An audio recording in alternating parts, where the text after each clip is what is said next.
ఏ ఏ సినిమాల్లో నటించారు అని ఆటో డ్రైవర్లకి ఒక క్విజ్ పోటీ పెట్టారు మంత్రి లోకేష్ గారు. ఆ క్విజ్ ఏంటో చూద్దాం.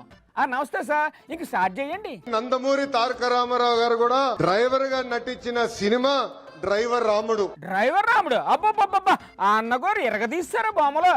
మీ అందరి బాలయ్య, నా ఒక్కడికే ముద్దల మావయ్య అయిన బాలయ్య బాబు గారు డ్రైవర్ గా నటించిన సినిమా లారీ డ్రైవర్. ఓహో, లారీ డ్రైవరు సూపర్ గా ఉంటది బొమ్మ. పవన్ అన్న కూడా నటించారు. ఇప్పుడు కూడా నటిస్తున్నారుగా, డ్రైవర్ గా నటించారు. అవునా? ఏ సినిమా సార్? ఆ సినిమా పేరేంటి? ఆ సినిమా పేరేంటో మీరే చెప్పండి సార్. ఇంపడట్లా, పోనీ మీరు చెప్పండి సార్. అత్తారింటికి దారేది. బాగుంది. ఇంకా అడగండి సార్ క్వశ్చన్స్. అన్న ఎన్టీఆర్ కాకి డ్రెస్ వేసుకుని చైతన్య రథం పైన వెళ్తే ఢిల్లీ మొత్తం గడగడలాడించిన వ్యక్తి. కాకి చొక్కా వేసుకొని ఢిల్లీని గడగడలాడించిన అన్నగారు చివరికి ఏకాకి అయ్యారు కదా పాపం. నేను ఎప్పుడూ తిరుగుతున్నప్పుడు ఆటో వెనకాల ఉన్నా మీరు ఏదైతే రాస్తారో చదువుతా ఉంటా. ఎలా ఉంటా సార్ ఆ కొటేషన్ లో? ఒక కొటేషన్ నాకు బాగా నచ్చింది. ఏంట కొటేషన్?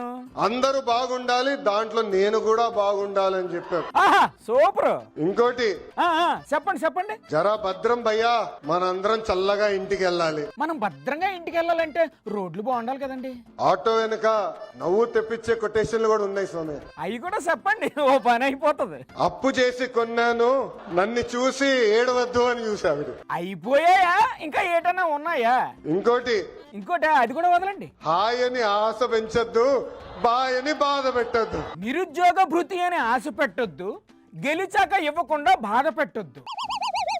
ఆడబిడ్డ నిధి అని మురిపించొద్దు, కుర్చీ ఎక్కాక కిక్కురుమనొద్దు. ఎలా ఉన్నాయి సార్ లోకేష్ గారు ఈ కొటేషన్లు?